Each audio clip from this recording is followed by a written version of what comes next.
Hello everyone, this is Nemernan, and today I will have a update video talking about the challenge. Now again, I'm back in the 1500s, but progress is still very slow. I'm still mainly spamming a lot of my current psychic team, my terrain cheese psychic team. I had to spam that all the way up to 1500, and it did inspire a conversation that I had with a couple of users, but I guess to keep things traditional, instead of talking about that conversation, I will instead talk about the team, or a new team that I've been using. Now, unfortunately, this team has not been doing very well for me, because Brute Bonnet, as much as I do enjoy using it, it seems to be more of a counter-pick mod instead of a mod that I can use consistently on the ladder. It's very annoying to use, but it is surprisingly not as bad as you would think it is, so I actually do think that this mod does deserve a D ranking on the viability rankings, especially if it's properly supported. I think Abominstone might not be the support it needs, but if it has something like Whimsicott to Encore and Sunny Day, probably a lot better. But yeah. Instead, I now have this team, which is utilizing a set that I got from the Rising Sets. I forget the user's name, I apologize, but this user essentially used a weakness policy trick room Sinistcha. And when I saw this set, initially I was like, that's interesting. Because this does solve a lot of the problems I do have with using Sinistcha on grass teams, which is mainly the fact that even though it is a very good bulky sweeper, it's so hard to set up, on grass specifically. On Ghost it's a bit easier, but on grass it's really hard to set up because you just have so many weaknesses and so many mods that you have to get rid of before you can safely set up with this thing. And it just makes it really hard to get it going.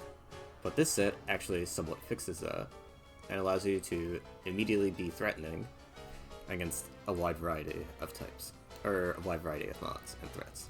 So, to get into it, obviously Trick Room is the main mod, and we have dual stabs. Weakness policy is used to take advantage of Sinistcha's relatively good bulk and defenses, and use it to get a free +2 boost without even needing to calm mind, and allows us to run Strength Stab, which is going to be very important. So essentially, the goal of this set is to go in front of a threat and press Trick Room, take damage, and maybe you'll get a boost from getting hit by a fire move and Heat Proof blocks it, or you can get hit by a dark move like Knockoff, and your weakness policy procs. But yeah, once that happens, your Trick Room will go off. You'll be incredibly slow. Only a few things outspeed you once you're in Trick Room, and then once that happens, you can immediately become a big threat. You can start using Shadow Ball, you can start using Matcha Gotcha. These two are pretty good on their own. There's like a couple of mons or types that this doesn't do too hot against, like Flying, for example. Flying has a lot of mons that can deal with this typing combination pretty well. But in general, you probably will be fine as long as you get rid of a few key threats. And Strength Up is here because this allows you to essentially check a couple of physical attackers that would otherwise be scary. Now, a good example to bring up would be something like Dragon Dance Roaring Moon. Dragon Dance Roaring Moon would normally completely ruin this set, but with access to Strength Up and Trick Room, now you essentially use Roaring Moon as like a slight amount of... You can slightly stall Roaring Moon from doing its nonsense. Although, I think Roaring Moon does still win the 1v1 initially, so I think a better example would have been Scarf Roaring Moon, because Scarf Roaring Moon is very annoying for this type to deal with, but if you're in a pinch, you can just press Trick Room and wall it with Strength Up. A better example might have been potentially either Weavile or another fire physical attacker. But yeah, if it's a faster threat, you can just press Trick Room, you'll outspeed them with Strength Step, lower their attack, heal up to full, and you'll be completely fine. And then you can just start using Shadow Ball and Matcha Gotcha later. You only have 5 turns of Trick Room, so it's not a lot of time to use, but you definitely... it does make a significant difference once you start getting going. So yes, I will say that Sinistcha is very solid for that reason, and the set is pretty good. But in order for Sinistcha to work, we need good teammates. So the first thing we need is Amoonguss, which is a very reliable reiterator wall with access to Rocky Helmet, Synthesis, and Sleep. Sleep being very important because it will allow our Sinistcha to have free opportunities to come in. Sludge Bomb is brought for dealing with opposing grass types, as well as hitting some fairy types very well, such as Hatterin and a couple of others. Zoomer is also another one to bring up, but Foul Play is used to deal with setup physical attackers. This is also very handy for Gallade, which can be very annoying for your type to deal with. And yeah, that's pretty much it for Amoonguss. Standard mixed wall set. It's just very solid edge job. High HP, decent defenses. What more could you want from a defensive Grassmon? Well, obviously we want Ferrothorn, but we can't have nice things this gen, can we? Next up we have Hydrapple. Now Hydrapple is actually a mod that isn't brought a ton. It was brought in MWP, but it did not do anything, sadly. But Hydrapple is supposed to be a relatively good regen partner with Amoonguss, because typically, I think as a regen partner, I think Amoonguss goes with someone else. I can't remember who on the top of my head. But yeah, essentially Hydrapple and Amoonguss form a regen core together.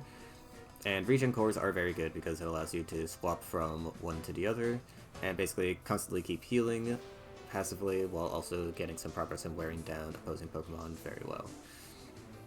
This is typically abused more by Poison, since Poison has access to Toxic Spikes and Toxic and can play that long game really well, as opposed to Grass, who can't really do that as effectively.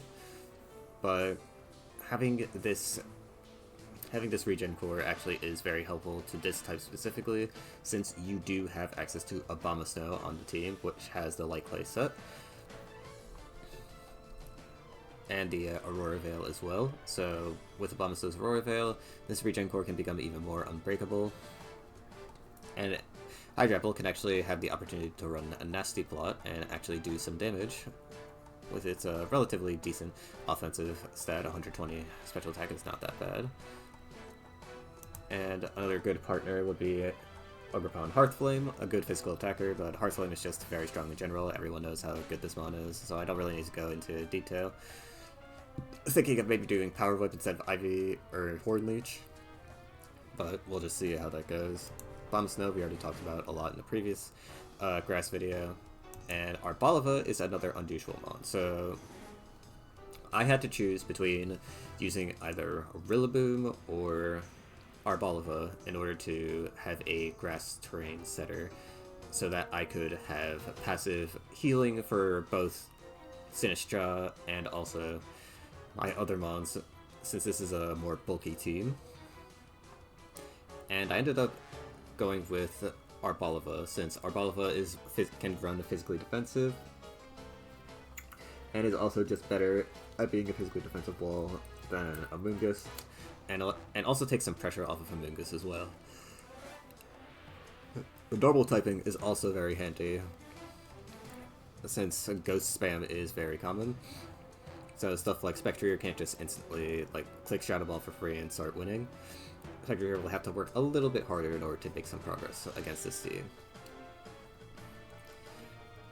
But yeah, Arboliva is very handy with that normal typing against Ghost. And also, its Seed Sower Eject Button combo is actually very handy since it allows it to instantly pivot into a threat. So you can just switch into Arboliva, let Seed Sower go off, switch out, and go into either Sinistcha or Ogerpon Hearthflame or even Abomasnow and get those that Aurora Veil set up. It's really handy and it's really cool. But yeah, that's pretty much it for the team. Now I will do a replay, the singular replay I was able to get, because the rest of the replays are just me spamming the Psychic Terrain Cheese team, which I'll show you a couple of, just to make this video not super short. But yeah, let's take a look. So this is the one replay I was able to get. It's against a flying team of all things.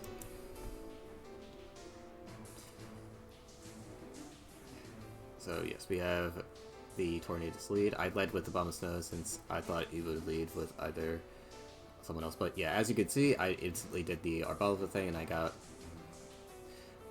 instantly got a Sinistcha in there. We did the Trick Room, and now our flying friend is in a bit of trouble.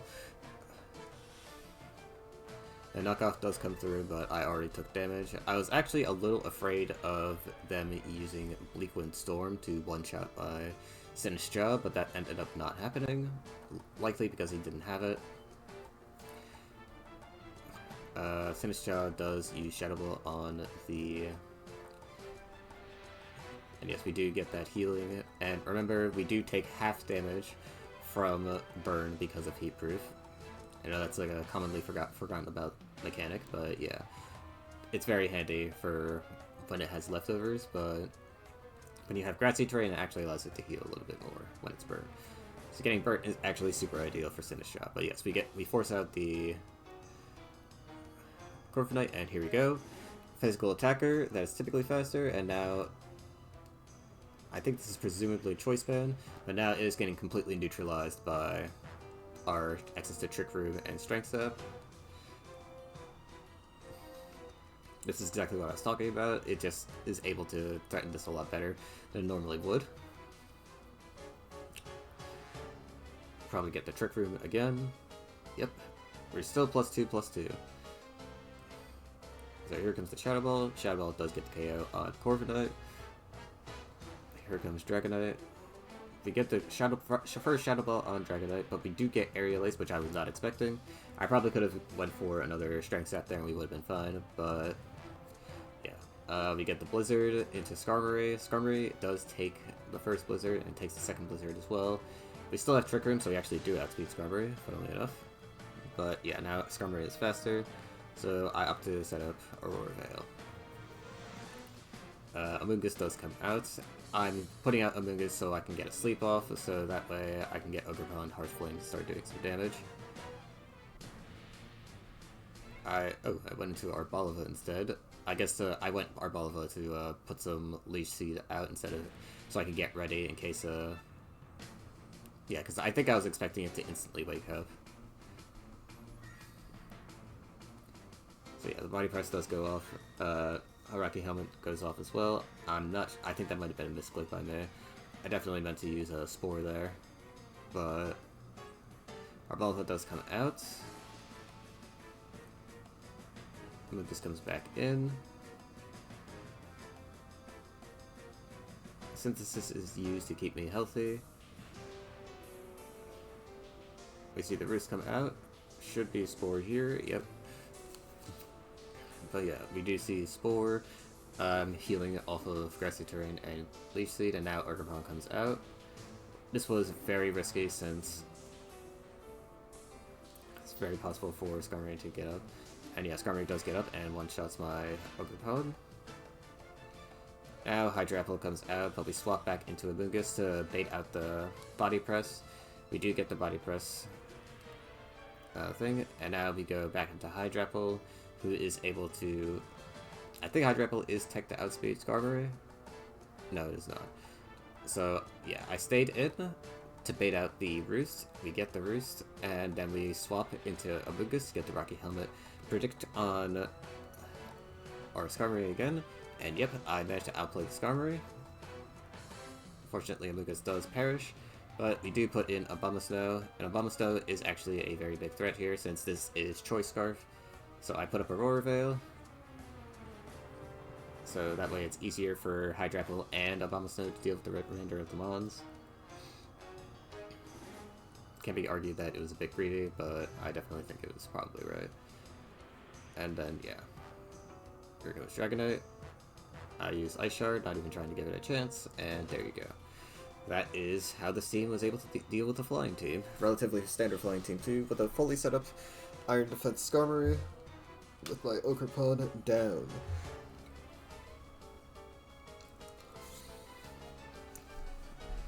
But yeah, this is just one proof of concept of how this team is playable. Unfortunately, this grass is still grass, and grass has some really horrifically bad matchups.